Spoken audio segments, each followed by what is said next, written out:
You know them from their TV work on CBS4, where they've proven to be Denver's top duo for sports coverage. Now you'll get to hear them every weekday as they join the lineup at Mile High Sports Radio this month. As Vic and Gary get ready to join the team, they took time out to talk with another newcomer to the MHS family, Peter Burns.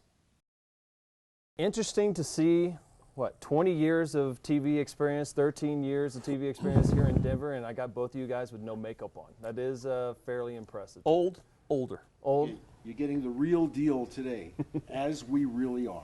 Well, and that's really what we wanted to talk about. It is you guys, the public knows you for 90 seconds, 3 minutes at a time doing It's about highlights. all people can take. And, well, that may not be true. But the idea is that there's so much you guys get access to each and every week that the public doesn't get a chance to see. And really, you guys don't get a chance to really share a lot. So that was what we're doing today. And, one of the ideas was, favorite sporting events you ever covered. I mean, Gary, you've been here, 20 years. There had to be some amazing and different sporting events that you've had an opportunity to. What's the best? And I only wish I could remember one, But You're asking him to go back beyond last week? Yeah, I'm sorry. But I think Oh, my God. Anybody who's covered sports here, and he was there, although I don't think he was covering it, he snuck in. It has to be Super Bowl 32. I mean, the Broncos, to a large extent, the fans didn't even want him to be there. We're hoping that they wouldn't make it because they didn't want to be embarrassed in the Super Bowl again. John Elway's mom said, "John, do you really have to go?" And sure enough, they did, and they beat the Green Bay Packers that day. And I'll just tell you quickly, at the end of the game, they make the media go downstairs underneath the stands where you cannot see the game, and you're virtually in prison Waiting down for the there end of it, in right. the bowels of Qualcomm Stadium in San Diego. And honest to God, as the game ended, I heard the screaming. I literally raced out of there, and you can't imagine me running, as fast as I could. And when I got on the field, I felt that I had reached heaven. It was such an unbelievable scene. So it was a great moment, but also a frustrating moment in that I missed the last couple of minutes of that game. Interestingly enough, I was working in Arizona, Phoenix, Arizona, during Super Bowl 32. Passionate, longtime Bronco fan, so I got 2 media credentials for that game, 2. Didn't plan on working it. I just wanted to go see the game. Right. This was pre-9/11, mind you, where you just basically show up with anything that looks like a credential and you get in. I had 7 members of the Lombardi family go to San Diego. We got all 7 in, including my 12-year-old brother, on 2 KPHO press credentials into that game, sitting in the media section. Yeah, nice a different world. You can't even get popcorn in the No media way. section right now without having 7 different They ones. strip search you now before you walk into My the stadium. dad's walking around with a notebook hanging out by John Elway after the game. It was hilarious. Favorite athlete to cover? Outside of John Elway? Outside of John Elway. Man, there's a lot. I mean, in outside of Denver, I'd say it was Charles Barkley when I worked in Phoenix, because all you have to do is throw a microphone in front of his face and you've got Instant gold. soundbite. I mean, it's gold forever. But we've had so many great athletes come through this town.